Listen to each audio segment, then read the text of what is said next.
শুদ্ধ চট্টগ্রামে যাচ্ছে শুনে শীতলের মুখে হাসি ফুটল।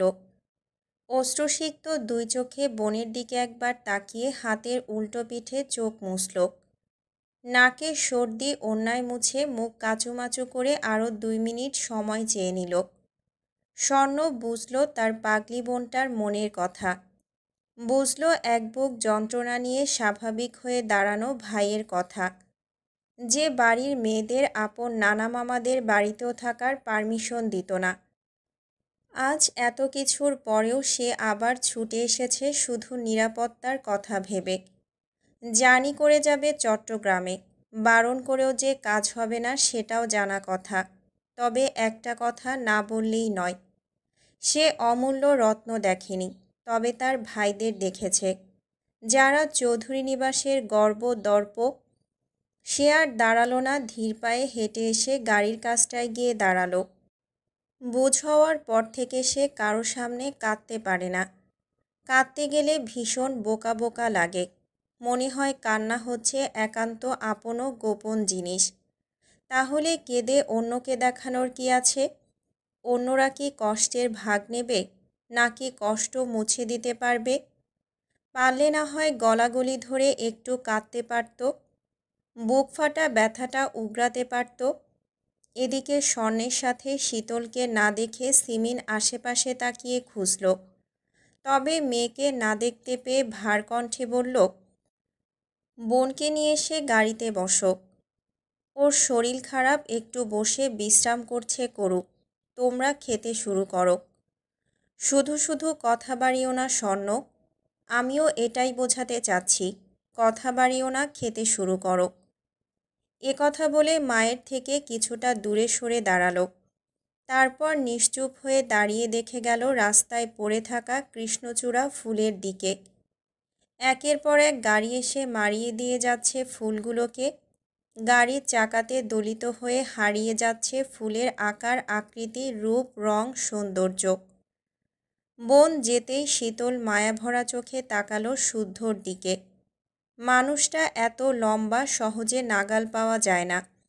মাঝে মাঝে ইচ্ছে করে তার কুচকুচে কালো চুলগুলো খামচে ধরে ঝাঁকিয়ে দিতে, কিন্তু এই দুনিয়ায় থাকতেও খুব ইচ্ছে করে, অথচ এ কাজ করলে বাঁচার সম্ভাবনা 5%।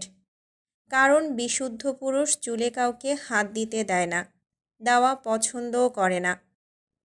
শীতল কিছু একটা ভেবে মনের সব ভয়, দ্বিধা ও জড়তাকে পেছনে ফেলে চট করে শুদ্ধর পায়ের পাতার উপর উঠে দাঁড়ালো। শুদ্ধ ভ্রুকুচকালে শীতল শুদ্ধের শার্টের কলারের কাছে নাক ডুবিয়ে নিঃশ্বাস টেনে নিল। এই তো সেই ঘ্রাণ, পরিচিত ঘ্রাণ। এই ঘ্রাণ হারানোর ভয়েই পাগল পাগল লাগছিল। কাঁদছিল অসহায় সুরে। সে দুই হাতে শার্টের কলার চেপে ধরে বুভুক্ষের মতো একের পর এক নিঃশ্বাস টানতে টানতে চট করে মাথা তুলে বলল, শুদ্ধ ভাই, চলেন আমরা পালিয়ে যাই। পালাবো? তা কোন সুখে পালাবো? ভালোবাসার সুখে, ভালো থাকার সুখে। তারপর 5 বছর পর ছানা নিয়ে ফিরব, তাই তো? আজ কেবল ভালোবাসার কথা বাড়িতে জানালাম, বাড়ির লোকজন মানল না, আবার বোঝাবো। প্রয়োজনে না মানা অবধি অপেক্ষা করব। তাই বলে পালিয়ে বিয়ে করে বাসর সেরে বছর না ঘুরতেই বাচ্চা কাচ্চা নিয়ে ফেরার কথা ভেবে ফেলবি? তোকে বলেছিলাম ভালোবাসা শিখতে, আর তুই ভালোবাসা শেখার চলে লাজ লজ্জা গিলে খেয়েছিস। শীতল ঘাড় নাড়ালো, বোঝাতে চাইল এক, আর এই লোক বুঝল আরেক। তাই সে বলল, এছাড়া আর কী উপায় আছে আপনিই বলুন। মাথা মোটা মাথায় উপায়ও খুঁজছিস? মজা একদমই ভালো লাগছে না শুদ্ধ ভাই। আপনাকে ছাড়া থাকতে পারবো না, একদণ্ড থাকতেও চাইছি না। কেন বুঝছেন না? চলেন না, এই মুহূর্তেই আমরা পালিয়ে যাই, তারপর আমরা একটা সংসার সাজাই। কথা শুনে শুদ্ধ চুপ করে তাকিয়ে আছে তার শীতলের দিকে। ব্যাঙাচিকি একদিনেই বড় হয়ে গেল নাকি? কী সব বলছে এসব? বড়দের মতো এত বড় বড় কথা বলতে কে বলেছে তাকে? আর কি বলল? সংসার করবে। সংসারের মানে বোঝে সে? ডিম ভাজতে গিয়ে ডিমের যে হাল বানায় নিজের রুম গুছিয়েছে কখনো, তাতে আবার সে নাকি সংসার করবে। শুদ্ধকে চুপ থাকতে দেখে শীতল পুনরায় ফোঁপাতে ফোঁপাতে বলল, আপনি কি আমার কষ্টটা চোখে দেখছেন না শুদ্ধ ভাই? না। কেন? কেন দেখছেন না? তোর মা বাবা কি আমার কষ্ট দেখছে যে আমি তোর কষ্ট দেখব? আপনার কিসের কষ্ট বুঝবি না তুই। এজন্যই বলছি, এরা এদের ইগো নিয়ে থাকুক, আমরা আমাদের পথ বেছে নিই। তোর এই ছোট্ট মাথায় এত কিছু ভাবতে কে বলেছে? আমি আছি না? ঠিক আছে, ভাববো না, তবে বেশি দিন দূরে থাকতেও পারবো না, এই বলে দিলাম কিন্তু। ঠিক 1 সপ্তাহের মধ্যে যেন আমার সামনে দেখি। এবার যা। ঠিক 1 সপ্তাহ। হুম। বাড়িতে গিয়ে সবাইকে বলবেন আমি তাড়াতাড়ি চলে আসব। আচ্ছা, বলবো। যাব? হুম। মনটা টানছে না যে? সিমিন চৌধুরী খুঁজতে চলে আসবে, তখন আমাকে কথা শুনতে হবে। যাচ্ছি তো। দূরে গেলে কাছে আসতে বলেন, আর কাছে গেলে দূরে সরতে বলেন। আপনি এবং আপনার ভালোবাসা খুবই খারাপ শুদ্ধ ভাই, খুব খারাপ। যা বলছি। মুখে যাচ্ছি বললেও শীতল এক চুলও নড়ল না, না পায়ের উপর থেকে নামল। ওর অবস্থা বুঝে শুদ্ধ নিজেই শীতলকে নিজের থেকে সরালো। কি ভেবে একটু ঝুঁকে 2 গালে হাত রেখে মুখটা কিঞ্চিত তুলল। পুরো মুখে চোখ বুলালো তীক্ষ্ণ দৃষ্টিতে। খুব মন দিয়ে দেখল শীতলের ছোট্ট কপাল, ডাগর ডাগর ফোলা চোখ, বোচা নাক, ফোলা গাল আর সর্বনাশা চিকন ঠোঁটজোড়ার মৃদু কম্পন। আচ্ছা, বোকারানী কি কখনো জানবে তাকে ঘায়েল করার অস্ত্র তার কাছে লুকায়িত আছে? প্রেমিক পুরুষকে মারতে বুলেট প্রয়োজন হয় না, প্রিয় নারীর কম্পিত ঠোঁটের কম্পনই যথেষ্ট তার সব কিছু এলোমেলো করে দিতে। শীতল নিজেও শুদ্ধর চাহনি বুঝে কিছু বলল না। সেও দেখতে চাইল শুদ্ধ কি করে, কিন্তু তাকে হতাশ করে দিয়ে শুদ্ধ তাকে ছেড়ে দিয়ে চোখের ইশারায় যাওয়ার কথা বলল। শীতল শুধু ঘাড় কাত করে গুটি গুটি পায়ে গাড়ির কাছে এগিয়ে গেল। শুদ্ধ ভুলেও চোখ তুলে তাকালো না সেদিকে। দাঁড়িয়ে মেঝের দিকে শূন্য দৃষ্টিতে তাকিয়ে রইল। সেভাবে কয়েক মিনিট পেরুলে হঠাৎ দেয়ালের ওপাশ থেকে ইঁদুরের মতো মাথা বের করে শীতল বলল, কি হলো, আসছেন না কেন? আপনি না বললেন যাবেন আমাদের সাথে? আমাকে ভুলভাল বোঝানোর পায়তারা করছেন। আপনি না গেলে কিন্তু আমিও যাব না। এখনও সে যায়নি দেখে শুদ্ধকে মারতে এদিক ওদিক তাকিয়ে কিছু খুঁজল। তার অবস্থা বুঝে শীতল এবার এক দৌড়ে গেল গাড়ির কাছে। এরপর পেছনের গাড়ি খেয়াল করে স্বর্ণের হাতে পেট পুড়ে খেল। জানালার দিকে চেপে বসে উকি মেরে দেখতে লাগলো শুদ্ধর গাড়ি আসছে কিনা। আসছে দেখে আকাশের চাঁদের সঙ্গে মনের চাঁদটাকে নিয়ে কত কথা বলল, একা একা হাসল। তারপর একটা সময় ঘুমিয়ে গেল নিশ্চিন্ত মনে। স্বর্ণবনকে কোলে টেনে নিয়ে মেসেজ করার সাথে সাথে শুদ্ধর গাড়িটা থেমে গেল। তারপর কিছুক্ষণ স্থির থেকে গাড়ি ঘুরিয়ে পথ ধরল চৌধুরী বাড়ির উদ্দেশ্যে। অথচ শুদ্ধ যাচ্ছে ভেবে কত নিশ্চিন্তে না ঘুমালো বোকা শীতল রানী। সকালে যখন শুদ্ধকে দেখতে পাবে না তখন কি হবে? তার কান্না কে থামাবে? কে তাকে বাহুডোরে আগলে নেবে? আয় আয় চাঁদ মামা, টিপ দিয়ে যা, আমার সায়ন শুদ্ধর চাঁদ কপালে টিপ দিয়ে যা। আমি টিপ নেব না ছোট আম্মু, চাঁদকে বলো আমার জন্য বউ এনে দিতে। বউ কি করবি বাপ? একসাথে খেলবো, ঘুরবো, মারবো, বকবো, কাঁদলে হাসাবো, হাসলে মেরে কাঁদাবো। 7 বছরের ফোকলা সায়নের কথা শুনে সিমিন হতবাক। উনি কথার খেই হারিয়ে চোখ বড় বড় করে তাকিয়ে রইল সায়নের দিকে। পাজি ছেলেটা বলে কি? নিজে এখনও বিছানায় হিসু করে, বিছানা ভেজায়, অথচ বলে কিনা বউ এনে দাও। সিমিনের মুখ দেখে সায়ন কিছুক্ষণ ওনার মুখের দিকে তাকিয়ে ফিক করে হেসে দিল।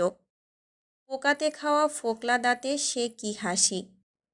উনি এবার ওনার আরেক উরুর উপর শোয়া আরেক পাজির দিকে তাকালেন। তিনি আরাম করে শুয়ে পাজেল ঘোরাচ্ছে। তার বয়স সবে 4.5 বছর হলেও সায়নের থেকে শুদ্ধ একটু ঠান্ডা। তবে সায়ন শুদ্ধ ভীষণ আদুরে বাচ্চা। ফর্সা গুলুমুলু সব পোশাকেই খুব সুন্দর মানিয়ে যায়। কথায় কথায় ছোট ছোট ইংলিশ বলে। সায়ন তখন কথায় কথায় একটা ইংলিশ শব্দ বেশিই বলতো। সেটা হচ্ছে জাস্ট ফস্টিং। এই ইংলিশ শব্দ নাকি সে শারাফাত চৌধুরীকে বলতে শুনেছিল। উনি নাকি ফোনে কাকে বলেছিলেন, ইউ ডিসগাস্টিং। সেটা পাশ থেকে শুনে সে বানিয়ে দিয়েছে জাস্ট ফস্টিং। তখন রেগে গেলে বলতো ইউ জাস্ট ফস্টিং। একথা শুনে হাসি পেলেও হাসা যাবে না, কারণ তাতে বড় মহারাজ আরও রেগে যেত। আর শুদ্ধর যা পছন্দ নয় সেটা কখনোই করতো না। বরং জোর করলে চোখ মুখ কুঁচকে শাহাদাত আঙুল নাড়িয়ে বলতো, ইহ, নো নো। এদের কথার কাজে না হেসেও পারা যায় না। একদিন রাতের কথা, তখন রাত বাজে 2:30। অথচ পাজি দুটোর চোখে ঘুম নেই। যত রাত বাড়ছে তাদের চোখ যেন ফুটছে। তারা খেলবে খেলনা ছড়িয়ে ছিটিয়ে একাকার। ওদিকে সিতারা চৌধুরী অসুস্থ বিধায় পাশের রুমে উনি শুয়েছিলেন। আর এই পাজি দুটো ওনার কাছে এসে ওনার কোল দখল করে নিয়েছে। আবদার গল্প শুনবে। এদিকে সারাদিন কাজকর্ম করে ওনারও চোখে ঘুম যেন ঢেলে পড়ছে। কিন্তু এই দুটোর তো ঘুমানোর নাম নেই। তাই সায়নের পিঠে আস্তে করে থাবা বসিয়ে বললেন, এই পাজি, ঘুমাবি কখন? রাত কটা বাজে? ঘুম আসছে না তো, গল্প বলো। ঘুমা বাপ, যত গল্প জানতাম সব শুনিয়ে ফেলেছি। বানিয়ে বানিয়ে গল্প বলো।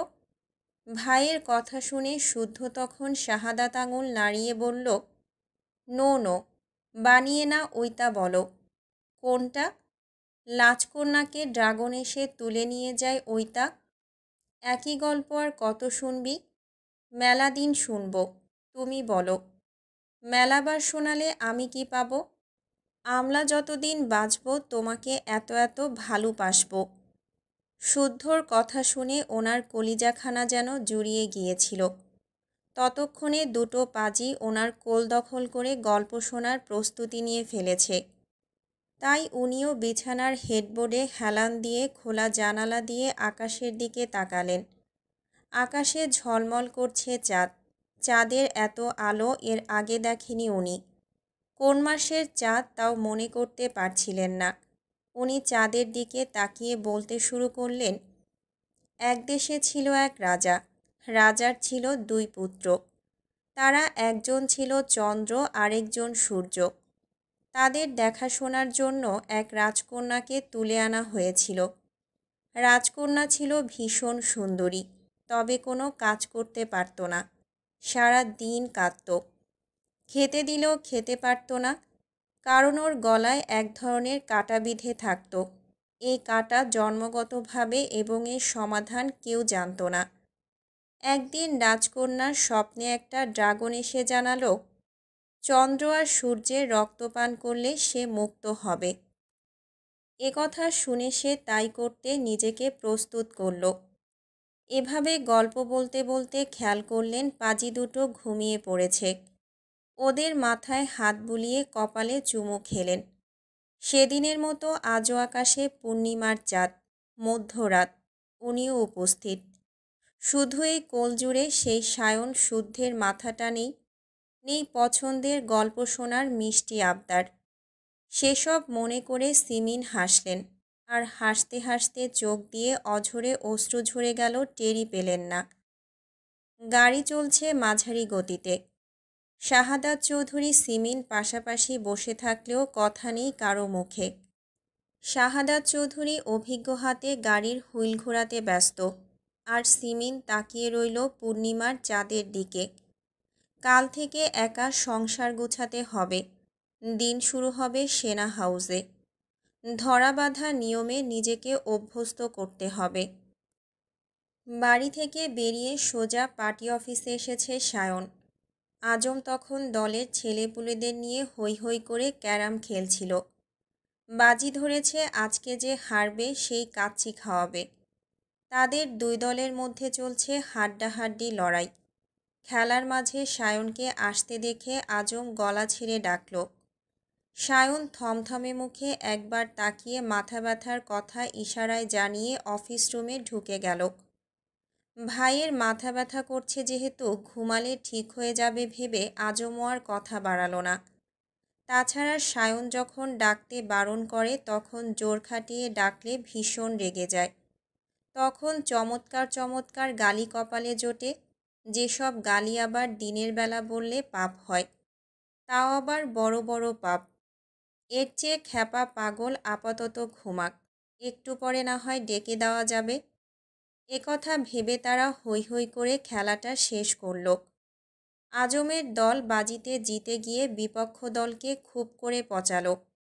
এরপর দল বেঁধে কাচ্চি কিনে এনে সকলে একসাথে খেতে বসল। সবার হাতে খাবারের প্লেট, কাচ্চির ঘ্রাণে মম করছে চারদিক। খেতে বসে আজমের হঠাৎ মনে পড়ল সায়ন রুম থেকে এখনও বের হয়নি। এত সময় রুমবন্দিও থাকে না কখনো। তাহলে কি শরীর বেশি খারাপ করছে? মেডিসিন আনতে হবে। একথা ভেবে সে খাওয়া ছেড়ে উঠে দরজা বন্ধ দেখে ডাকল, ভাই, ও ভাই, আহেন, আমাগো লগে খাবেন। বেশ কয়েকবার ডাকার পরও সায়নের জবাব পেল না। ততক্ষণে সবাই খাওয়া ছেড়ে উঠে দাঁড়িয়ে দরজার কাছেও চলে এসেছে। ডাকছে একে একে। এত ডাকাডাকি শুনে সায়ন কপালের উপর থেকে হাত না সরিয়ে বিরক্ত হয়ে দরজার দিকে তাকালো। ভেজা চোখজোড়া না মুছে মলিন স্বরে জবাব দিল, তোরা খা। মিনমিনে সুরে জবাব পেয়ে আজম পুনরায় বলল, আহেন না ভাই, হক গলে মিল্লা একলগে খাই। ঘুমাবো একটু, 2 ঘন্টা পর ডেকে দিস। অ্যাবা করেন কেন? কত খাওন দাওন আনছি, আসেন একলগে খাই। মাদার চোদ যাবি এখান থেকে। বলছি ঘুমাবো, তাও খাওন খাওন কইরা ফাল পারতাছোস। আর একটা বাড়তি কথা কইলে জিন্দা কবর দিমু শালা। আসছে ভালোবাসা দেখাতে। তোদের ভালোবাসায় সায়ন আর মতে না। লাগবো না কারো ভালোবাসা। যে শালায় ভালোবাসা দেখাইতে আসবি তারই কোপামো।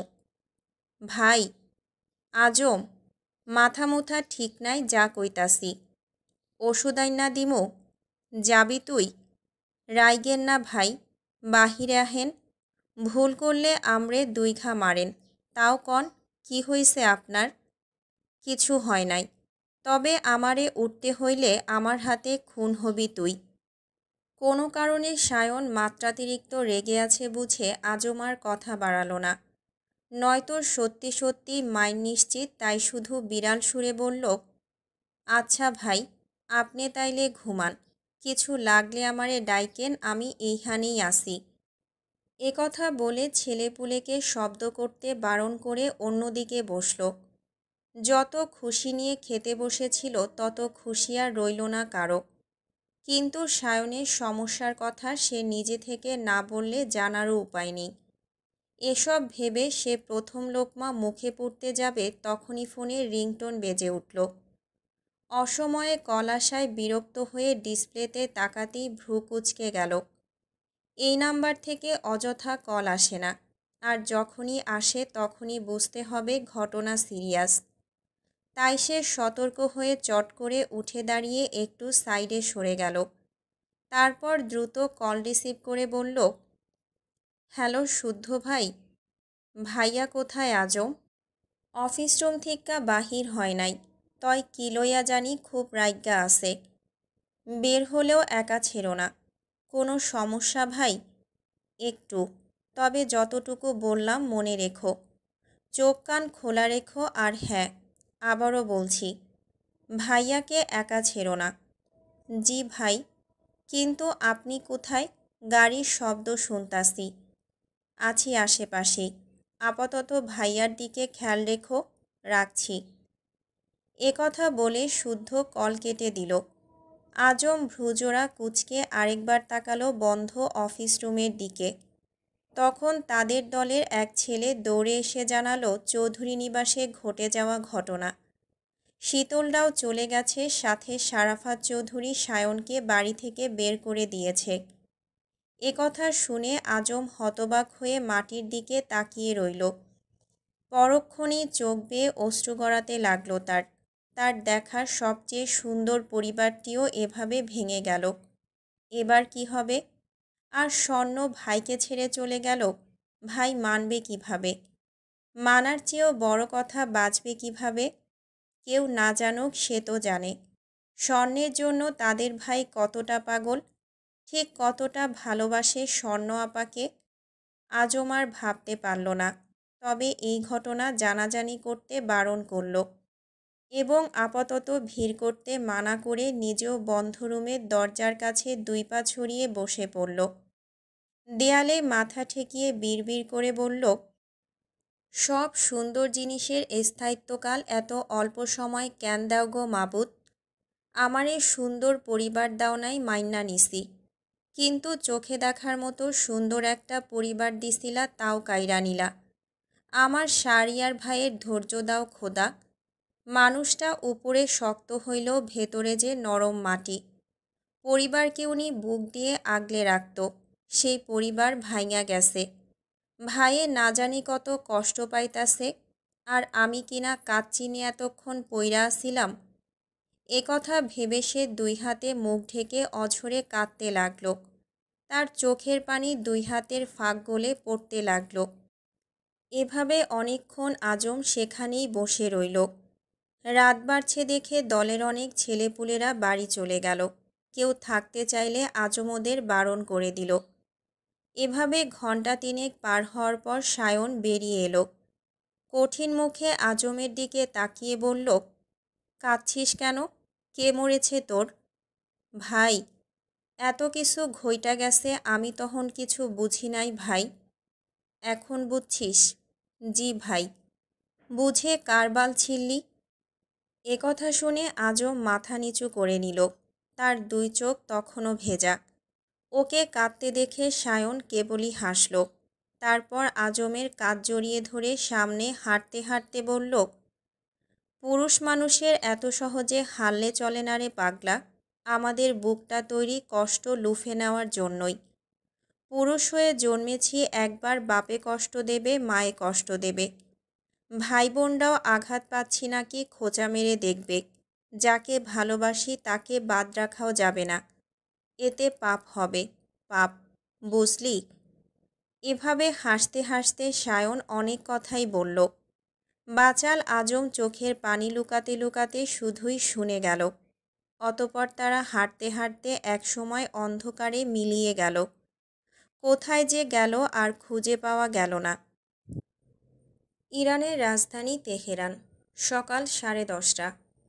নগ্ন শরীরের কোমরের কাছটায় পাতলা একটা তোয়ালে রেখে চোখ বন্ধ করে শুয়ে আছে ইয়াসির। লম্বা হাত দুটো 2 দিকে মেলে রাখা। তার মাথা ও 2 পায়ের কাছে দাঁড়িয়ে আছে 4 জন লাশময়ী তরুণী। 4 জনই বিদেশি। গায়ের রং ধবধবে ফর্সা, মাথা ভর্তি সোনালি চুল। পরনে কালো রঙের 2 টুকরো ছোট পোশাক। যদিও স্থানকাল দেশভেদে এই পোশাক এখানে স্বাভাবিক। তরুণীদের উভয়ের হাতে বডি ম্যাসাজ অয়েল। তারা নিজ নিজ ভঙ্গিমায় ইয়াসিরের সারা শরীর ম্যাসাজ করছে। কখনো বা দুষ্টু হেসে ছুঁয়ে দিচ্ছে ইয়াসিরের শরীরের এক একটা অংশ। এতে শক্ত পুরুষালী শরীরে নরম হাতের ছোঁয়ায় ইয়াসিরের যে শুধু ভালো লাগাই কাজ করছে তা নয়, বরং তার দেহখানাও একটু একটু জেগে উঠছে। চাচ্ছে নারী দেহের সংস্পর্শ, কিন্তু শরীর চাইলেও তার মনটা পড়ে আছে অন্য কিছুতে। তার শরীরে চাওয়া সুন্দরী নারীদেহ হলেও তার মন অন্য গান গাইছে। সে আচমকা চোখ খুলে হাতের কাছে থাকা তরুণীকে হ্যাঁচকা টানে কাছে আনল। তারপর উল্টো গঠনে নিজের বুকের নিচে পিষে ফেলে একটা কালো ওড়না রাখল মেয়েটার মুখের উপর। চোখ দুটো খোলা রেখে কপাল আর নাক ঢেকে দিয়ে ভালো করে দেখল। না, মিলছে না। এই চোখ দুটোও নয়। যেই চোখ সেদিন রাতে সে দেখেছিল সেই চোখ দুটো ছিল একেবারেই অন্য রকম, অদ্ভুত রকমের সুন্দর ছিল। চোখের ভাষা ছিল ধ্বংস করে দেওয়ার মতো। এমনি এমনি সেই চোখের মালিককে নাম দেয়নি অগ্নিকন্যা। এই তরুণীর চোখের সাথে মিলছে না দেখে ইয়াসির খুব বিরক্ত হলো। সে মেয়েটিকে ধাক্কা মেরে নিজের থেকে সরিয়ে তোয়ালে কোমরে পেঁচিয়ে উঠে দাঁড়ালো। তার জিম করা পেটানো দেহে তেল চপচপ করছে। এখনই শাওয়ার নেওয়া প্রয়োজন ভেবে শীষ বাজাতে বাজাতে এগোলো সুইমিং পুলের দিকে। সুইমিং পুলের নীল জল টলমল করছে। মাথার উপরে মস্ত বড় আকাশের ছবি ভাসল স্বচ্ছ জলে। সে এক লাফ দিতেই জল ছিটকে পড়ল আশেপাশে। পরপর বেশ কয়েকটা ডুব দিয়ে মাথা নাড়তেই চুলের পানি ছিটকে পড়ল চারপাশে। দম বন্ধ করে পানিতে নিজেকে ডুবিয়ে রাখল মিনিটের কাঁটা ধরে। রোজকার চর্চা থাকায় খুব একটা কষ্ট হলো না, তবে সে প্রচণ্ড অস্থির অন্য কারণে। আগে তার শরীরে ক্ষুধা জাগলে মেয়ে নিয়ে শুয়ে পড়ত, আর এখন শরীর জাগলে মেয়ে আনে ঠিকই, তবে যখনই কাছে যায় কিংবা পার্টনারের চোখে চোখ পড়ে তখনই কিছু একটা মনে পড়ে মুডটাই চলে যায়, যা অতিমাত্রায় অসহ্য। কয়েকদিন যাবৎ এসব ঘটছে তার সাথে। মানে হয় কোনো এসবের? কে সেই কন্যা? কেনই বা খোঁজ মিলছে না তার? সামান্য দৃষ্টির বাণ ছুঁড়ে তার মনের সুখ কেড়ে নেওয়ার মানে কি?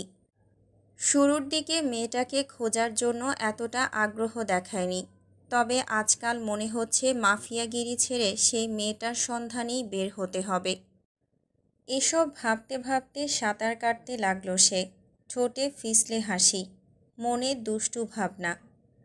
মেয়েটা যদি বেঁচে থাকে মুখোমুখি হবেই সে, আর যখন তাকে পাবে একদণ্ড শান্তি দেবে না, না শারীরিকভাবে আর না মানসিকভাবে। তাকে এত প্যারা দেওয়ার শোধ হাড়ে হাড়ে তুলবে। ইয়াসির যখন এসব ভাবনায় মশগুল তখন তার সহকারী বুরাক দৌড়ে এলো সুইমিং পুলের কাছে। হাঁপাতে হাঁপাতে এসে ঝরঝরে ইংলিশে বলল, স্যার, এক্ষুনি আমাদের বাংলাদেশে ফেরা উচিত। সহকারী বুরাকের কথা শুনে ইয়াসির ঘাড় ঘুরিয়ে একবার তাকিয়ে পুনরায় সাঁতার কাটতে লাগল। বুরাক নিজেও বুঝল ইয়াসির সিরিয়াসভাবে নিচ্ছে না তার কথা, তাই পুনরায় আমতা আমতা করে বলল, সোয়াইব শুদ্ধর ভাই শাহরিয়ার সায়ন আমাদের ডেরায় কাল হামলা করেছিল। মুখোশ পরে হামলা চালানোয় প্রথমে কেউ চিনতে পারেনি, পরে জানা গেছে সে সায়ন ছিল। ইয়াসিরের হাত পা ততক্ষণে থেমে গেছে। সে তীরে এসে ভেজা চুল ব্যাকব্রাশ করতে করতে শীতল কণ্ঠে বলল, হঠাৎ আমাকে সুরসুরি দিল কেন শালায়? যতটুকু জেনেছি তাতে মনে হচ্ছে চৌধুরী নিবাসে দুটো সিসি ক্যামেরা লাগিয়েছিলেন, সেটার কথা জেনে গেছে। বড় কথা হলো ক্যামেরা সবার প্রথমে নজরে পড়েছিল ওই বাড়ির ছোট গিন্নির। অবাক করা ব্যাপার, উনি এই কথা কাউকে না জানিয়ে দুই মেয়েকে নিয়ে বাড়ি ছেড়ে চলে গেছে। তারা যাচ্ছে সেনা হাউসে। ও আইসি, এবার দেখি ফিরতেই হবে। এই নাটকীয় পোলাপান নিয়ে আর পারা গেল না। এরা দুই ভাই আমার পেছনে সুরসুরি না দিলে শান্তি পায় না বোধহয়। চৌধুরীদের ছোট কন্যাকে যে মধু দিয়ে কত শখ করে খেতে চাইলাম, আবার আমার মুখের খাবার কেড়ে নিল জাউরা পোলাপান। এবার ফুলটাকে সেনা হাউস থেকে তোলা রিক্সি হয়ে যাবে। কেন স্যার? কারণ সেনা হাউসের প্রতিটা গেটে বন্দুক হাতে তোমার বাপরা দাঁড়িয়ে থাকে। তোমার বাপদের টোপকে মেয়ে তোলা কি এত সোজা ভেবেছ? Sorry sir. যাই হোক, জেট রেডি করো, লাঞ্চ সেরেই বের হব। জি স্যার। কথা বলে বুরাক দ্রুত পায়ে প্রস্থান করল। ইয়াসির জুসের গ্লাসে ঠোঁট ছোঁয়াতে গিয়েও হঠাৎ থেমে গেল।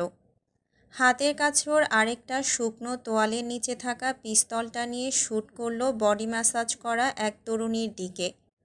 নিখুঁত নিশানায় তরুণীর কপাল ফুটো হয়ে বুলেট গিয়ে লাগলো পাশের দেয়ালে। টুং করে শব্দ করে সেটা ছিটকে পড়ল আশেপাশে। মেয়েটার সাথে সাথে মেঝেতে ধপ করে পড়ল, আর তখনই তার ছিটকে পড়ল একটা ক্যামেরা, যেটা দিয়ে এতক্ষণ ইয়াসিরের গতিবিধি রেকর্ড হচ্ছিল। এবং সেটা বাংলাদেশের কেউ নিখুঁতভাবে দেখছিল এবং নোট করছিল। কিন্তু ধরা পড়ে সাইলেন্সার লাগানো পিস্তলের মাত্র একটা বুলেট মেয়েটির প্রাণ কেড়ে নিল। মেয়েটি খোলা চোখে অদূরে দাঁড়ানো ইয়াসিরের দিকে তাকিয়ে থাকা অবস্থায় শেষ নিঃশ্বাস ত্যাগ করল। এদিকে মেয়েটিকে ধরা পড়তে দেখে শুদ্ধ বাংলাদেশে বসে শান্ত চোখে তাকিয়ে শুধু দেখে গেল। পরের দিন সকাল 8:30। শীতল থম মেরে বসে আছে তার রুমের সঙ্গে লাগানো বেলকনিতে। চোখজোড়া অশ্রুতে টইটুম্বুর, নীরব কান্নায় গালজোড়া ভিজে আছে।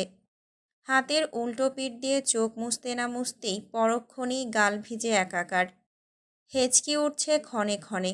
গতকাল রাতে গাড়িতে খাওয়ার পর কি মরণ ঘুম দিয়েছিল, একবারও সজাগ হয়নি। সারা রাত বেহুশের মতো পড়ে পড়ে ঘুমিয়েছে। সকালে সেনা হাউসে প্রবেশের পর নাকি শুদ্ধ পুনরায় ফিরে গেছে। ইস, মানুষটা সারা রাত কষ্ট করে এলো, অথচ একবার হাসি মুখে বিদায় জানাতেও পারল না। আবার কবে দেখা পাবে ঠিক নেই, তারা কবে ফিরবে তাও জানে না। এতদিন সে কিভাবে থাকবে মানুষটাকে না দেখে? ফোনে দেখে কি মন ভরে, না ছুতে পারে? এভাবে কি থাকা যায়? এমন তো না যে চুপি চুপি করে দেখা করতে আসতে পারবে। এসব ভেবে তার কান্না দ্বিগুণ বাড়ল। স্বর্ণ ফ্রেশ হয়ে কান্নারত বোনের কাছে এসে বলল, ফ্রেশ হয়ে খাবি চল। শীতল বোনের কথা শুনে অশ্রুর টলটল করা চোখে তাকিয়ে বলল, শুদ্ধ ভাই কি যাওয়ার সময় আমাকে ডেকেছিল? না, আমিই ডাকতে বারণ করেছিলাম। কেন বারণ করেছিলে? এখন আমার কষ্ট হচ্ছে না? তোকে বলেছিলাম এত পণ্ডিতি করতে। না জানি কত কষ্ট পেয়ে ফিরে গেছে মানুষটা। বুঝদার মানুষ কষ্ট পাবে কেন শুধু শুধু? কথাটা শীতলের পছন্দ হলো না। সে চেয়ার ছেড়ে উঠে দাঁড়িয়ে বলল, বাবা মায়ের ভালো মেয়ের অভিনয় তো ভালোই করলি আপু। মেয়ে হিসেবে তুই সর্বসর্বা হলেও প্রেমিকা হিসেবে খুবই জঘন্য। তা কি তুই জানিস? জানি। তোর কষ্ট হচ্ছে না সায়ন ভাইয়ের জন্য? না। তুই আসলে পাষাণ। তুই জানিস ভাইয়া তোকে ছাড়া থাকতে পারে না, তবুও কেন এত কষ্ট দিলি ভাইয়াকে? ভাইয়া কত বড় মুখ করে বলল তুই ভাইয়ার হাত কখনো ছাড়বি না, অথচ তুই কিনা সবার আগে ভাইয়ার হাত ছেড়ে দিলি। বাবা মায়ের ভালো মেয়ে হওয়ার লোভ সামলাতে পারলি না। স্বর্ণ বোনের কথা শুনে একদৃষ্টিতে তাকিয়ে রইল। তারপর হঠাৎ বলল, ধর এখন খবর পেলি তোর শুদ্ধকে কেউ গুলি করে মেরেছে, কিংবা রাস্তায় পিষে দিয়েছে, কেমন লাগবে তোর? আপু! শীতল এত জোরে চিৎকার করে আপু বলেছে যেন তার গলার রগ ছিঁড়ে যাওয়ার উপক্রম। সে অগ্নিদৃষ্টিতে তাকিয়ে আছে স্বর্ণের দিকে। সামান্য কথাতে বোনকে এভাবে রেগে যেতে দেখে স্বর্ণ শুধুই হাসল। তারপর চলে যাওয়ার জন্য পা বাড়াতেই শীতল বজ্রকঠিন স্বরে বলল, সামনের পরিস্থিতি কেমন হবে জানি না, তবে আমি শীতল ওয়াদা করে বলছি, শুদ্ধ ভাই যদি কখনো আমার দিকে হাত বাড়িয়ে ডাকে আমি তাকে ফিরিয়ে দেব না। আমার কাছে একদিকে তোরা, আরেক দিকে আমার শুদ্ধ ভাই। আমি তোর মতো করে আমার প্রিয় পুরুষের বুকে ছুরি চালিয়ে ভালো মেয়ে হতে পারবো না। বাবা মায়ের ভালো মেয়ে হতে গিয়ে তার ভালোবাসার দিকে আঙুল উঠাতে পারবো না। আর এই মুহূর্তে যা উচ্চারণ করলি, ভুলেও আর করিস না আপু। তাহলে আমি ভুলে যাব তুই আমার আপন বড় বোন। যে মানুষটা বর্তমানে আমার মোনাজাতে স্থায়ীভাবে জায়গা দখল করেছে, তার মৃত্যুর কথা কল্পনা করতেও পারি না আমি। মৃত্যুর কথা বললেই কেউ মরে যায় না বোন? না মরুক, তবুও তুই বলবি না। আমার শুদ্ধ ভাই, আমার সায়ন ভাইকে নিয়ে তুই কোনো কথা বলবি না। তোর থেকে আমি আর একটা কথাও শুনতে চাই না। তুই সেলফিশ, তুই খারাপ, খুব খারাপ। এ কথা বলে শীতল কাঁদতে কাঁদতে রুমে চলে গেল। বোনের যাওয়ার দিকে তাকিয়ে স্বর্ণ কেবল হাসল। বাবা আর্মিতে কর্মরত হলেও কখনো সেনানিবাসে আসেনি তারা। ফোনে যতটুকু দেখেছে সেইটুকুই। তবে আজ সচক্ষে ভেতরের পরিবেশ দেখে মন প্রাণ যেন জুড়িয়ে যাচ্ছে। চারপাশটা ছিমছাম পরিষ্কার পরিচ্ছন্ন। এখানে নারকেল গাছের সংখ্যা একটু বেশি মনে হচ্ছে। স্বর্ণর এসব জায়গা খুব বেশি পছন্দ। সে একা একা দাঁড়িয়ে কিছুক্ষণ আশেপাশে দেখে আকাশের দিকে তাকালো। তারপর আকাশের বুকে উড়ে যাওয়া একটা পাখির দিকে তাকিয়ে বিড়বিড় করে বলল, পৃথিবীতে হাজারটা মিথ্যা কথার মাঝে একটা মিথ্যা হলো তোমাকে ছাড়া আমি বাঁচব না। আসলে কেউ কারো জন্য মরে না, মরণ এতটাও সোজা না। তুমিও ভাবতে তোমার স্বর্ণকমলকে ছাড়া বাঁচবে না, শ্বাস আটকে মারা যাবে। কিছুদিন যাক, দেখবে তুমি আমাকে ছাড়াই থাকতে অভ্যস্ত হয়ে গেছো। ভালো থেকো প্রিয়, আমাকে ছাড়াই ভালো থাকতে শেখো। এ কথা বলে স্বর্ণ স্থান ত্যাগ করল। তারপর শীতলকে এত ডেকেও রুমের দরজা খুলতে পারল না। আন্না মেয়েটার সারাদিনে মুখে কিচ্ছুটি দিল। শাহাদাত চৌধুরীও ব্যর্থ হয়ে মলিন মুখে চলে গেলেন। এখানে যদি স্বয়ং শারাফাত চৌধুরী হতেন তাহলে মেয়েটাকে দুইবার ডাকতে হতো না। শুধু শারাফাত চৌধুরী যদি দরজায় কড়া নেড়ে বলতেন, মা, আমার শীতল আম্মা কই, খাবো তো, এসো মা, ব্যাস, তাতেই কাজ হয়ে যেত। আর হবেই বা না কেন? বাবাকে কাছে না পেয়ে শারাফাত চৌধুরীর আঙুল ধরেই তো হাঁটতে শিখেছে। ওনার হাতে খেয়েছে, ওনার বুকেই কত রাত ঘুমিয়েছে। মায়া টান জিনিসগুলো অদ্ভুত রকমের। যখন সবাই ব্যর্থ হলো তখনই শাহাদাত চৌধুরীর কাছে কল এলো। বড় ভাইয়ের নাম্বার দেখে শাহাদাত চৌধুরীর বুক কেঁপে উঠল। তবুও কল রিসিভ করতেই ভেসে উঠল বড় ভাইয়ের মুখ। তবে উনি ভাইয়ের মুখের দিকে তাকানোর সাহস পেলেন না, তাই চোরের মতো মুখ কাচুমাচু করতে লাগলেন। শারাফাত চৌধুরী যেন বুঝলেন ভাইয়ের অবস্থা, তাই বললেন, আমার শীতল আম্মা কই? দূরে গিয়ে বড় আব্বুকে ভুলে গেলে চলবে? এই বুড়ো মানুষটার কথা কেউ না ভাবলে কাদের নিয়ে বাঁচব আমি? শাহাদাত চৌধুরী ভেজা স্বরে আর জবাব দিতে পারলেন না। পাশে থাকা সোফায় ধপ করে বসে পড়লেন। তাই স্বর্ণ এসে বাবার হাত থেকে ফোনটা নিল, নিজে কথা বলল। তারপর শীতলের রুমের দরজায় কড়া নেড়ে বলল, বোন, বড় আব্বু কথা বলবে, দরজা খোল। কথা বলতে দেরি দরজা খুলে ফোন কেড়ে নিতে দেরি হয়নি। এরপর সে ঠোঁট ভেঙে শব্দ করে কেঁদে তোতা পাখির মতো বলতে লাগল, বড় আব্বু, বড় আব্বু, আমাকে নিয়ে যাও। শীতলকে এভাবে কাঁদতে দেখে শারাফাত চৌধুরী ক্যামেরা ঘুরিয়ে দিলেন অন্যদিকে। তারপর দ্রুত চোখ মুছে ক্যামেরা ঠিক করে আদুরে সুরে বলতে লাগলেন, আম্মা, আমার আম্মা যান, কাঁদে না মা, খেয়েছো মা, মুখটা কেমন শুকনো লাগছে। বড় আব্বু, আমাকে নিয়ে যাও, আমি এখানে থাকবো না, আমি বাড়ি যাব। খুব তাড়াতাড়ি আমি গিয়ে তোমাকে নিয়ে আসবো মা, তোমাকে ছাড়া আমাদের বাড়ি অচল। কাঁদে না মা, তুমি কাঁদলে আমরা কি ভালো থাকবো বলো? কথা বলতেই সিতারা ফোন কেড়ে নিলেন। আঁচলে চোখ মুছে জোরে জোরে কাউকে শুনিয়ে শুনিয়ে বলতে লাগলেন, আমি কালই শুদ্ধকে পাঠাবো, তোরা দুই বোনই চলে আসবি।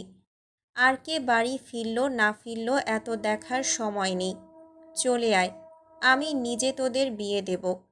দেখি কোন আর্মি আর আর্মির বউ বাধা দিতে আসে।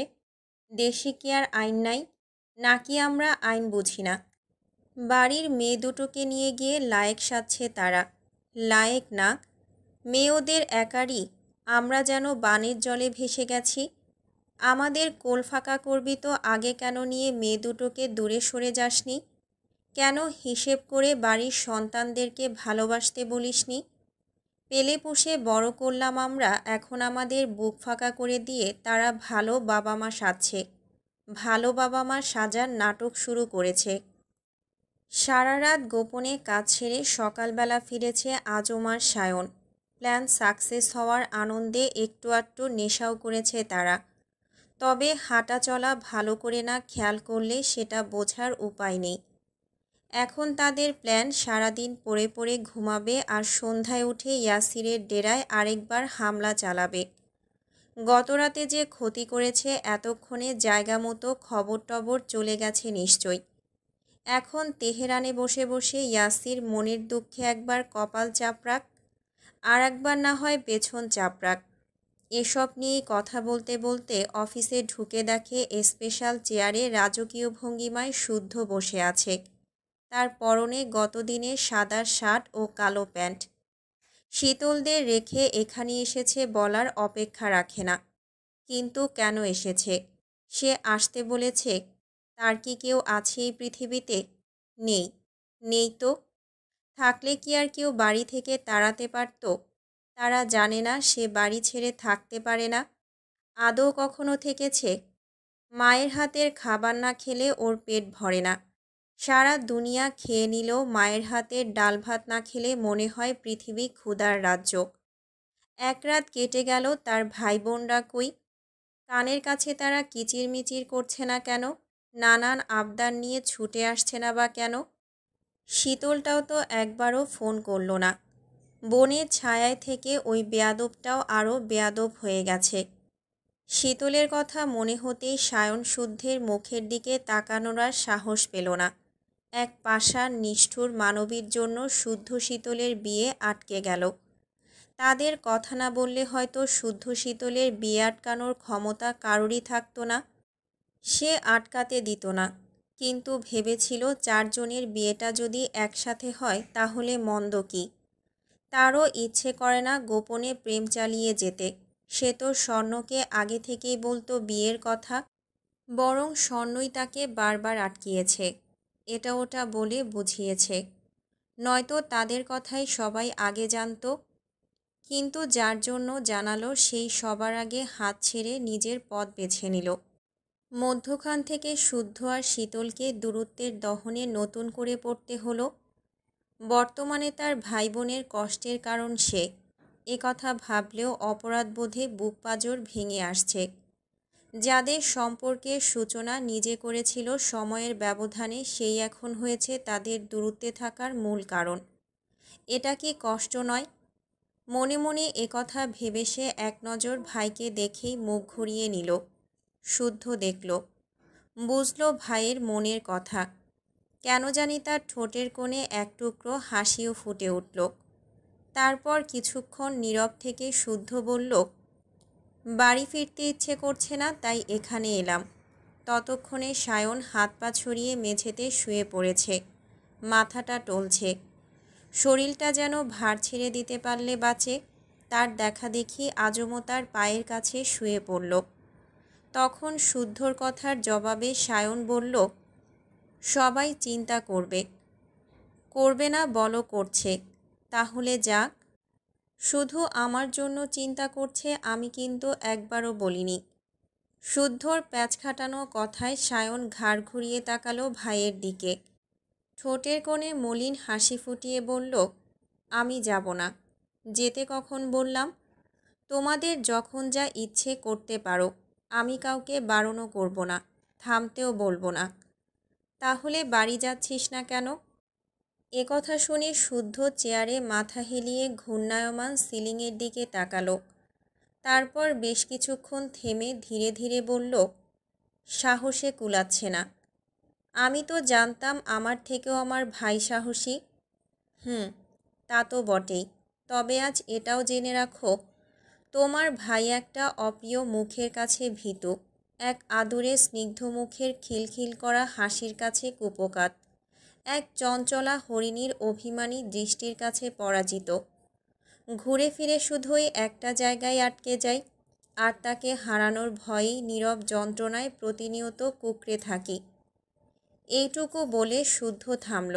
পরপর শুকনো ঢোক গিলে পুনরায় বলল, আর রইল বাড়ি ফেরার কথা। আসলে বাড়িতে ফিরতে ইচ্ছে করছে না। কারণ বাড়ি গেলে আজ আর কেউ দরজায় দাঁড়িয়ে ইঁদুরের মতো মাথা বের করে উঁকি মেরে বলবে না, তার শুদ্ধ ভাই রাজ্য জয় করে ফিরলেন বুঝি। নতুবা তার বড় আব্বুকে নালিশ করার ভয় দেখাবে না। পরক্ষণেই মিষ্টি করে হেসে নালিশ থেকে বাঁচার জন্য ঘুষ চেয়েও বসবে না। খেতে বসলে হুড়মুড় করে পাশের চেয়ারটা দখল করবে না। টেবিল ভর্তি খাবার থাকলেও তার দৃষ্টি আমার প্লেটের দিক থেকে সরে না। তাকে বাড়ি শুদ্ধ সবাই যত যা কিছু তুলে দিক, তার নজর শুধুই তার শুদ্ধ ভাইয়ের প্লেটের দিকে। থাকুক সেখানে এক টুকরো আধ খাওয়া মাংস, তবুও তার সেটাই লাগবে। কিন্তু আজ থেকে কেউ আর আমার ভাগের খাবারে ভাগ বসাবে না। যখন আমার খাবারে হামলা করতে সাকসেস হতো, তখন মনের আনন্দে সে পা নাচাতো। আচমকা আমার পায়ের সাথে বাড়ি খেলে মুখ কাচুমাচু করে বলতো, শুদ্ধ ভাই, টেবিলের নিচে অনেক মশা। আমি বাড়ি না থাকলে কেউ মনের রাগ মেটাতে আমার রুমটাও এলোমেলো করবে না। আমার শখের পারফিউম মেখে ঘুরঘুর করবে না। টি শার্ট নিয়ে পালাবে না। ফোন লুকিয়ে রাখবে না। মারের ভয়ে গাছে উঠতে ভয় করবে না। স্টাডি টেবিলে বসে আমার নোটে যাতা একটা ছবি এঁকে নিচে লিখবে না, চৌধুরীপুত্র সোয়াইব শুদ্ধ। এত নানায়ের মাঝে কি একটু ভালো থাকা যায়, নাকি স্বস্তি নিয়ে নিঃশ্বাস নেওয়া যায়? এইটুকু বলে শুদ্ধ থেমে গেলে সায়ন একদৃষ্টিতে শুদ্ধর ক্লান্ত মুখের দিকে তাকিয়ে রইল। কি বলবে, কি বলে বুঝ দেবে? আচ্ছা, একবার কি উঠে শুদ্ধর পা জোড়া ধরে মাপ চাইবে? তার ভুল সিদ্ধান্তের জন্যই তো এখন তার ভাই কষ্ট পাচ্ছে। তাতে ছোট ভাইটার বুকের ভাঙন কি কমবে? থামবে কি ওই বুকের ঝড়? শত চেষ্টা করেও সায়ন একটা শব্দ উচ্চারণ করতে পারল না। আজকালকে যখন তখন কথা বলার শক্তিও হারিয়ে ফেলেছে সে। কই, আগে তো এমন হতো না। তবে কি নতুন রোগে ধরেছে তাকে? এদিকে দুই ভাইয়ের অবস্থা দেখে নীরবে ঝরঝরিয়ে কেঁদে যাচ্ছে বেচারা আজম। সে মানতে পারছে না এদের অবস্থা। ভালোবাসা দুটো মানুষকে ভেঙে চুরে শেষ করে দিচ্ছে। ভালোবাসার এত শক্তি, এত দহন, কোন বালের টানে মানুষ শুধু শুধু আরেকজনকে ভালোবাসতে যায়? কী বা আছে ওই বালের ভালোবাসায়? বেশ কিছুক্ষণ নীরবতায় কেটে গেল। কেউ টু শব্দটুকুও করল না। তবে শুদ্ধ হঠাৎ উঠে দাঁড়িয়ে সায়নকে বলল, ভাইয়া চলো। ভেজা কণ্ঠে সায়ন জবাব দিল, আমি যাব না ভাই, তুই ফিরে যা। ফ্ল্যাট নিয়েছি, তুমি আর আজম আজ থেকে সেখানেই থাকবে। রাত বিরেতে এখানে থাকাটা রিক্সি হয়ে যাবে। তাছাড়া আম্মুরা যখন তখন এখানে আসতেও পারবে না। ফ্ল্যাটে থাকলে তারাও আসতে পারবে। সাম্য সৃজন কি তোমাকে না জ্বালিয়ে বাড়িতেই বসে থাকবে? রাস্তা পার করে এখানে আসতে আবার অ্যাক্সিডেন্ট ঘটাবে। মূল কথা হলো, তোমার বোন আমার কথা বলার শক্তিটুকু কেড়ে নিয়ে গেছে। আমি এই মুহূর্তে দুটো কথা বলার শক্তিও পাচ্ছি না। আমি আপাতত নতুন ফ্ল্যাটে যাচ্ছি, তুমিও চলে এসো। আর হ্যাঁ, গতকাল থেকে না খাওয়া ক্ষুধাও লেগেছে। আসার সময় খাবার নিয়ে এসো। খেয়ে না হয় না হওয়া বউকে নিয়ে শোক পালন করব। ছটফটে গলায় একথা বলে বিল্ডিংয়ের নাম, ফ্ল্যাট নাম্বার বলে একটা চাবি ছুঁড়ে দিয়েই শুদ্ধ বেরিয়ে এলো। সে জানে তার ক্ষুধার কথা শুনলে তার ভাই না এসে থাকতেই পারবে না। শুদ্ধ দ্রুত পায়ে রাস্তা পার হয়ে পকেট থেকে ফোন বের করে দেখল শীতলের কোনো কল বা মেসেজ এসেছে কিনা। হ্যাঁ, যা ভেবেছিল তাই। মোট 13টা কল, 7টা মেসেজ এসে জমা হয়েছে। ফোন সাইলেন্ট করেছিল, মনেই ছিল না। হঠাৎ মনে হতেই বেরিয়ে এসেছে। এবং তার ভাবনা সঠিক দেখে মুখে এবার হাসি ফুটল, বিশেষ করে ডিসপ্লের উপরে ভাসতে থাকা মেসেজটি দেখে। কেউ কি আমাকে একটু মিস করছে না? কথা বলছে না কেন তার ব্যাঙাচির সাথে? এদিকে শুদ্ধকে বেরিয়ে যেতে দেখে সায়নও হুড়মুড় করে উঠে বসল। বাঁ পায়ের কাছে শুয়ে থাকা আজমকে লাথি মেরে উঠিয়ে বলল, এই শালা, শুনলি না আমার ভাইয়ের ক্ষুধা পেয়েছে? চল, খাবার নিয়ে যেতে হবে। আর আমি শোকে মরছি কেন? এক শাশুড়ির মেয়ে রিজেক্ট করেছে তাতে কি? কত শাশুড়ির মেয়ে আছে? সায়ন কি ফেলনা? ফেলনা না। কথা বলে পার্টি অফিসের দরজায় তালা ঝুলিয়ে বের হতেই দেখল রাস্তার ওপারে শুদ্ধ দাঁড়িয়ে আছে। ফোনে কারো সাথে কথা বলছে। সে এগিয়ে গিয়ে আচমকা রাস্তার মধ্যেই শুদ্ধকে জড়িয়ে ধরল। শুদ্ধ ভ্রুকুচকে কল কেটে বলল, আমি স্বর্ণনা, শুদ্ধ। ভাইয়ের কথা শুনে সায়ন ফিক করে হেসে ফেলল। তারপর ভাইকে ছেড়ে দিয়ে বলল, তোর বোন নেই তাতে কি হয়েছে, তোকে দিয়েই কাজ চালাবো। ভাইয়ের কথা শুনে শুদ্ধ এমনভাবে নাক মুখ কুঁচকে 2 পা পিছিয়ে গেল যে সায়নার আজম হো হো করে হেসে উঠল। তারপর তিনজনই গেল নতুন ফ্ল্যাটের দিকে। যাওয়ার পথে কিনল পছন্দসই খাবার। তাদের হাসি মুখ দেখে চায়ের দোকানের ভেতরে বসে থাকা সাফওয়ান চৌধুরী শুধু চেয়ে চেয়ে দেখলেন আর মনে মনে দোয়া করলেন, পৃথিবী উল্টে যাক, ভাইয়ে ভাইয়ে সম্পর্ক টিকে থাক। সকালের দিকে শারাফাত চৌধুরীর সাথে কথা বলে শীতলের মনটা একটু ভালো হয়েছে, কান্নাকাটি থেমেছে। হঠাৎ তার আরেকজনের কথা মনে হতেই খোঁজ করে জানতে পারল তার রুবাব ভাইয়া সকালে চলে গেছে শতরূপা চৌধুরীর কাছে। এই বাড়িতে নাকি তার দমটা আটকে আসছে। বাকিরা কত করে বারণ করল কিন্তু কারো কথা শোনেনি ছেলেটা। শুধু ভেজা কণ্ঠে চোখ মুছতে মুছতে বেরিয়ে যাওয়ার সময় বলেছে, এতদিন এখানে পড়েছিলাম ছোট ভাই বোনদের জন্য, তারাই যখন নেই তাহলে থেকে আর কি হবে। তারা যেদিন আবার ফিরবে, আবার এই বাড়িতে যাদের হাট বসাবে, আমিও সেদিন ফিরব। একথা শুনে শীতল আরেক চোট কেঁদে রুবাবের সাথে কথা বলল। কেঁদে কেঁদে বলল চট্টগ্রামে আসতে। রুবাব শুধু মলিন হাসল কেবল। তবে ভুলেও সায়নকে যে বাড়ি থেকে বের করে দিয়েছে একথা শীতলকে সে জানালো না। শুধু সে নয়, চৌধুরী বাড়ির কেউই জানায়নি, কারণ এতেও পাগল মেয়েটা নিজেকে দোষী ভাববে। বোনকে খুব কাঁদতে দেখে রুবাব বলল তার ছুটি শেষের দিকে, যাওয়ার আগে অবশ্যই সে দেখা করে যাবে। একথা শুনে শীতলকে মানিয়ে আকার ইঙ্গিতে জানালো সায়ন নাকি খুব বেশি কষ্ট পেয়েছে, তার সাথে যেন একটু কথা বলে। সায়ন, রুবাব, সাম্য, সৃজন, শখ, স্বর্ণ এরা কেউ শীতলের কাছে কম না। সব কটা ভাই বোনকে জান দিয়ে ভালোবাসে সে। আরেক ভাই কষ্ট পাচ্ছে শুনে শীতল তখনই ফোন দিল সায়নকে। বেশ কয়েকবার কলটা বেজে বেজে কেটে গেল। শীতল ভাবল শাহাদাত চৌধুরীর নাম্বার দেখে সায়ন কল রিসিভ করছে না, হয়তো রেগে আছে। এখন থাক, একটু পরে না হয় তার ফোন থেকেই কথা বলবে। মনে মনে একথা ভেবে সে থমথমে মুখেই শাওয়ার নিয়ে খাবার খেল। তখনও কেঁদে কেটে চোখ মুখের যাতা অবস্থা। সিমিন চৌধুরী ভ্রুজোড়া কুঁচকে এতক্ষণ বসে বসে মেয়ের রং ঢং দেখে গেলেন। কিছু বলতে গেলে শাহাদাত চৌধুরী আর স্বর্ণ বারবার আটকে দিচ্ছে, নয়তো বেয়াদবটাকে চড়িয়ে ঢং ছুটিয়ে দিতেন। এমন ভাব করছে যেন তাকে বাড়ি থেকে তুলে এনে আটকে রাখা হয়েছে।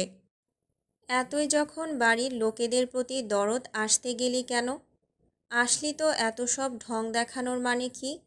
বিয়ের পর এতগুলো দিন ওই বাড়িটাকে আপন বাড়ি, ওই বাড়ির মানুষগুলোকে বুকে জায়গা দিয়ে আগলে এসেছেন।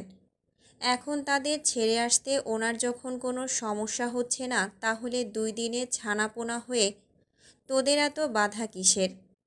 পৃথিবীতে এসেছিসই বা কদিন হলো? সংসারের মায়া বুঝিস? বুঝিস নিষ্ঠুরেই পৃথিবীর মারপ্যাচ? বুঝিস না, জানিস না মেয়ের মায়েদের জ্বালা। জানলে আজকের পরিস্থিতি বদলে যেত। এমন ধরনের নানান কথায় ওনার রাগ চড়ে গেল। এখন এখানে বসে থাকলে কাকে কি বলে বসবেন জানেন না, তাই উঠে রুমের দিকে গেলেন। তখন বড় জায়ের বলা সব কথাগুলো শুনেছেন, কিন্তু সব কথার জবাব নেই, পরিস্থিতি মোতাবেক থাকলেও দিতে নেই, কারণ জবাবের আরেক নাম সঠিক সময়। সারাদিন কেটে এখন বিকেল, গোধূলি মুহূর্ত। রুম থেকে বেরিয়ে শীতল বাইরে এসে দাঁড়িয়েছে। এদিক ওদিক তাকিয়ে দেখছে সেনা হাউসের চারপাশ। জায়গাটা ভীষণ সুন্দর, তবুও মন খারাপ থাকায় কিছুই ভালো লাগছে না। মন খারাপের কারণ সকালে শুদ্ধর সঙ্গে দেখা করে বিদায় নিতে পারেনি। ফোন করলে শুদ্ধ রিসিভ করেনি, না মেসেজের রিপ্লাই করেছে। পাষাণ পুরুষটাকে নিয়ে হয়েছে যত জ্বালা। বাড়িতে থাকতেই পাত্তা দিত না, এখন এত দূর চলে এসেছে। শীতল হাঁটতে হাঁটতে একটু এগিয়ে গেল। দেরি করে গোসল করায় চুলগুলো এখনও ভেজা, তাই লম্বা চুলগুলো ছেড়ে রাখা। ছাড়া চুল মৃদুভাবে উঠছে বিকেলের স্নিগ্ধ বাতাসে। পরনে সাদা ও কালো মিশেলে নতুন 3 পিস, ওড়নাটা যেন অবাধ্য। হঠাৎ তার নজরে এলো সিঁড়ি বাঁধা পুকুরের দিকে। পুকুরে ফুটে আছে অনেক লাল শাপলা। সে লাল শাপলা কাছ থেকে দেখেনি, তবে একবার সপরিবারে পিকনিকে গিয়ে সেখানকার বড় একটা পুকুরে লাল শাপলা দেখেছিল। তুলতে গেলে বড়মা বলেছিল লাল শাপলা তুলতে নেই, এই ফুলের গোড়ায় নাকি বিষধর সাপ থাকে। সাপের কথা শুনে সেদিন আর তোলেনি। শীতল কি ভেবে গালে হাত দিয়ে পুকুরের মাঝিরিতে বসল। মিনিট না পেরোতেই সেখানে স্বর্ণ উপস্থিত হলো। কেবলই শাওয়ার নিতে ঢুকেছে, এই সুযোগে বাইরে বেরিয়ে এসেছে শীতল। বোনকে না দেখে খুঁজতে খুঁজতে সেও ছুটে এসেছে, পাশে বসেছে নিঃশব্দে। তার উপস্থিতি টের পেয়ে শীতল একবার তাকিয়ে দৃষ্টি ঘুরিয়ে তাকালো পুকুরের টলটল জলের দিকে। চোখে ভাসছে কত কথা, কত স্মৃতি। আজ ঈদের পরদিন।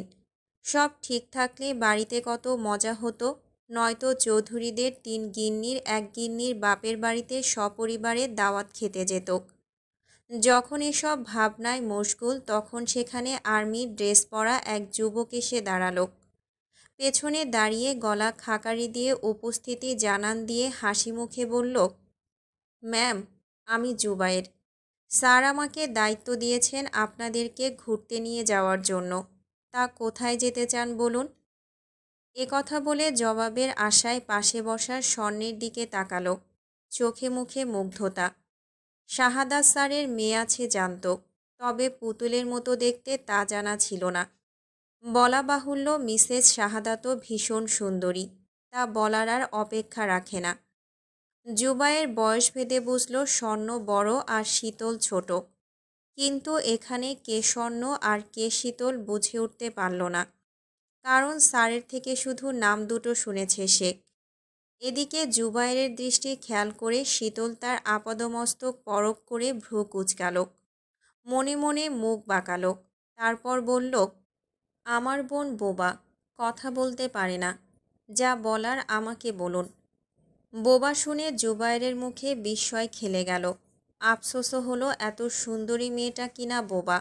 তবে হবু কেউ হতে যাচ্ছে ভেবে হাসি মুখেই বলল, সরি ম্যাম, আমি আসলে জানতাম না। It's okay. তা কোথায় যেতে চান বলুন? আশেপাশে সমুদ্র আছে যেখানে পা ডুবিয়ে বসে থাকা যাবে। পতেঙ্গা আছে। ভিড় কেমন? সমুদ্র পাড়ে তো ভিড় থাকবেই, তার উপরে আজ আবার ঈদের পরের দিন। সাধারণ জনতা সেদিকেই হুমড়ি খেয়ে পড়বে। তবে আপনারা চাইলে আপনাদের আশেপাশে ভিড় কম রাখার চেষ্টাটুকু করতে পারি। ও, যদি যাই আপনি কি এই ড্রেস আপে আমাদের নিয়ে বের হবেন? জি না ম্যাম, অফিসিয়াল কাজ ব্যতীত ইউনিফর্ম পরে আমাদের যেখানে সেখানে যাওয়ার নিয়ম নেই, কাজেই সিভিল ড্রেস আপে বের হতে হবে। তাহলে ঠিক আছে, নয়তো আর্মি নিয়ে ঘুরছে ভেবে অনেকেই তাকাবে, এজন্যই বললাম আর কি। জি বুঝেছি। শীতল একবার বোনের দিকে তাকিয়ে জানালো একটু পরেই রেডি হয়ে আসছে তারা। দুপুরের দিকে মা বাবা গিয়ে চলার মতো টুকটাক শপিং করে এনেছে, আরও করতে হবে। তারপর জুবায়ের রেডি থাকতে বলে চলে গেল। তখন স্বর্ণ বোনের দিকে তাকিয়ে ভ্রু কুঁচকে বলল, আমাকে বোবা বললি কেন? আমি কবে বোবা হলাম? স্বর্ণের কথা শুনে শীতল উঠে দাঁড়িয়ে হাত ঝাড়ল। তারপর ভাব নিয়ে বলল, সায়ন ভাইয়ার আদেশ ভুলেও যেন তোমার আশেপাশে কাউকে ঘেঁষতে না দেই। ভাইয়ার আদেশ অনুযায়ী আজ থেকে তুমি বোবা।